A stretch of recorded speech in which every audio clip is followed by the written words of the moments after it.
How's it going, guys? So my question for you today is New Zealand capable of winning the World Cup in 2027? Obviously, they're going to be going to Australia. That's going to be a big moment there. Australia are going to be hot on their tails, and they're going to be one of putting out an amazing performance. But can New Zealand really, really put out a performance to say, look, we are coming in here, we want to be favorites, and we are going to come away with this title? Obviously, South Africa, they're not going to make that easy. They're going to make it very, very difficult. Honestly, I cannot see the New Zealand squad right now beating the current South African squad. And I do think the Springboks are en route to claiming a third successive World Cup victory. But if there's ever a team that can stop South Africa from doing it, it is New Zealand. By all means. I mean, New Zealand is stacked with players. They play with flair. They play with pride. They they they are one of the few teams that are very much like South Africa, where they play with their nation on their shirt, right? And by that I mean they literally have their entire nation behind them, and it's something which is very difficult to compete with when you have a nation that fully supports you, that is fully behind you in pretty much everything you do. I mean, we look at some of the players that they have. Um, Young Player of the Year, Wallace Satiti. He beat Sasha to that. So he's going to be amazing. He's 22 years old now. Give him 2 years, he'll be 20. He'll be 24, playing at the highest level. Lots of experience, lots of international experience. It's going to be an absolute, you know, piece of cake for him. He is just going to get better and better and better, and he's going to be scary in the next couple of years. Then we look at the Barrett brothers, Geordie and Bowden. What else can be said about them? Just excellence. They are rugby excellence. The Barrett brothers are just ridiculous, absolutely ridiculous. We have players like Rayco Lone, Will Jordan, Ethan de Groot, Mark Talea, Tyrell Lomax, some of Penny for now, Patrick Tuipalutu, Artie Surveyor, Sam Kane. I mean, I can just keep rattling off names. And you think, okay, they're coming in with a 15, but it's the entire nation that they are coming with, essentially. So no matter who they have playing that first 15, their substitutes are just absolute monsters. They are killers. And this is why I say they are very much like South Africa. They are one of the few nations that can substitute players of equal quality, right? You look at South Africa, they're able to put Ebenezer on the bench and still perform at the highest levels, right? In that single position. Whereas the same thing with the All Blacks, they are able to replace a first team player with a substitute of the same quality. And that is what is scary. And this is why I can see another final going between New Zealand and South Africa. But honestly, I feel if it goes to a final between South Africa and New Zealand, South Africa's record is going to stay strong. 100% victories in World Cup finals. That is how I see it happening. I can't see South Africa losing if they get to that final. Right? Obviously, it's not going to be a cakewalk. It's going to be very difficult. You're going to have teams like France, Italy, Argentina, and you've got Scotland. You've got Australia, which I'm pretty certain they're going to be really pulling up their socks and wanting to put in a very good showing. They are ranked 8th in the world, but it's a tournament. Anything can happen. Anything can happen. They could lose to Japan for all we know. So, look, can New Zealand win? Yes. 100% yes. Is it going to be easy? No. No. Being put up against teams like France, Argentina, Ireland, they are going to take New Zealand to the max. They're going to be testing them every single second of the way. And it's going to be difficult. But saying that, if it's any other team in that final with New Zealand, my support is with New Zealand 100%. I got their back. I would clearly support them to win. But if it's a Springbok, All Blacks, I might get a bit of hate for this, but I cannot see the All Blacks winning against the Springboks. So hate me if you will, but that is just my opinion. I'd love to hear your opinion in the comment section below as well. Now, we look at next year. Next is going to be pretty pivotal as well because South Africa is going to be going to New Zealand. Obviously, you have the tests. France is going to be going to New Zealand as well. France is not going to be playing a first team squad, which obviously the All Blacks are peed off about.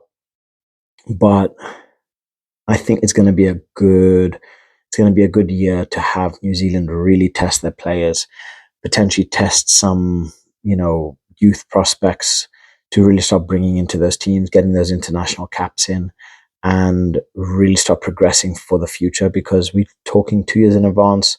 South Africa already have their plans on the way. And when you have players like, for instance, with South Africa, you have Lorenzo Julius. You have Sasha, who's broken into the first team. And I did make a video about this, going through all of the just absolute monsters that South Africa have. Even though the under-20s didn't win anything, the absolute monsters that are being brought in to the Springboks first team is ridiculous. Absolutely ridiculous. So, I think this year is going to be a very, very good year for New Zealand to test a lot of their players so that in 2026, they can then start preparing everything, right? Really getting down to the nitty gritty bits of everything and understanding where they want to be for the 2027 World Cup, making sure that they have as little injuries as possible because players like Artie Surveyor is going to be crucial to that 2027 World Cup. Players like the Barrett brothers, Bowden and Geordie, essential, absolutely essential. Players like Will Jordan, essential. So they need to make sure that they are fully fit and ready to go. So my question to you, can New Zealand win the World Cup? Personally, it depends on the draw. It depends on how things go. If South Africa get kicked out, I have no doubt in my mind that the All Blacks will take the tournament. Although France will make it an absolute hell for them.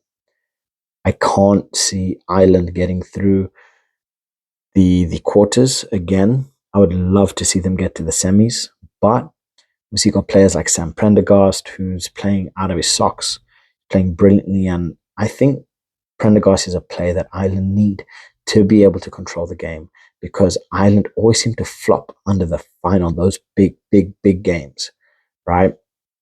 They become leaky, they lose confidence, they stutter. And France didn't, right? Albeit they lost, who did they lose to, right? And even then, watch the game. Watch how France dominated for so long. They are scary. They are very, very scary. So, like I say, if South Africa get kicked out, my money is on New Zealand, but France is going to make it hell for them. I guarantee you that. Right? So I think New Zealand have the depth. They do still need to work out kinks in a couple areas. They have a good squad with top players at good ages, between the ages of, I'd say, about 26, 27, and 30, 31, which is actually a really, really good age for rugby players, because you are not too young, but at the same time, you're not too old. Kind of like in that Goldilocks zone. You have tons of experience. You have a lot of international experience behind you. You've got a lot of, you know, club rugby behind you. So you have experience, but you are still young enough to execute to the best of your abilities, if that makes sense, right? So I'm really looking forward to seeing these tests that's going to be happening next year, to see what kind of team New Zealand really puts out and how they finish the year. Because I think how they finish the year, especially up against the Springboks, I think, you know what, scratch that. I think the decider will be how they finish with the tests against South Africa. If New Zealand come off victorious, yeah, the 2026 that's going to come through is going to be buzzing. That's just going to give New Zealand all of that hype. Well, I won't say hype, but give them all of that momentum going into 2026 and then pushing on to 2027. But it's going to be a very, very big year for New Zealand rugby, right? And I think it's going to be a good tell as to what's going to happen. So I am going to make another video like this come the back end of 2025. But personally, South Africa have it. And I put it down to Rassie. His game management, his player development, his people skills, it just fits South Africa so perfectly. And there's a reason why South Africa have won 2 World Cups in a row. When you look at the New Zealand squad that did this as well, there was something special about them. The same way there's something special about the Springboks.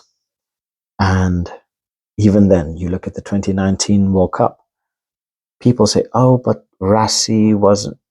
Rassie was there, right? Director of rugby. He was there. Then you look into 2023, he had a more prominent role. But it's his mentality, it's his game plan. He thinks, you know, he's playing chess while everybody's playing checkers. He's thinking 5 steps ahead, making sure that, you know, he's preparing for everything. Because not only that, South Africa are not only preparing for the 15th, they're preparing for the 7th, they're preparing for the women's, they are preparing for everything, right? So it's going to be interesting. New Zealand have such quality, they have such talent, but will they be able to pull through? So honestly, I think this is going to come down to a draw and how well South Africa play to a certain extent. Because at the end of the day, there's only so much that you have that you can control out of your own power, right? So can New Zealand win? Hell yeah. And it would be a spectacular win because you know that they play some of the most beautiful rugby in the world. But the stumbling block is the Springboks. That is the stumbling block. Can they finish off the Springboks? Because personally, I don't think they can. Unless they bring out a couple more Wallace Atitis, absolute phenomenons over the next 2 years. Personally, I don't think they will. I really don't. But again, that's my opinion. I want to hear your guys' opinion. It matters. So please let me know in the comment section below. If you guys do like this rugby content, please like and subscribe, as it really does help my channel grow. And I just want to provide you guys with the best content possible. So I know you guys are probably still reeling from hangovers from the New Year's party. So I'll say this, have a happy 2025. Let's bring in the new year, and I'll catch you guys on the next one. Bye.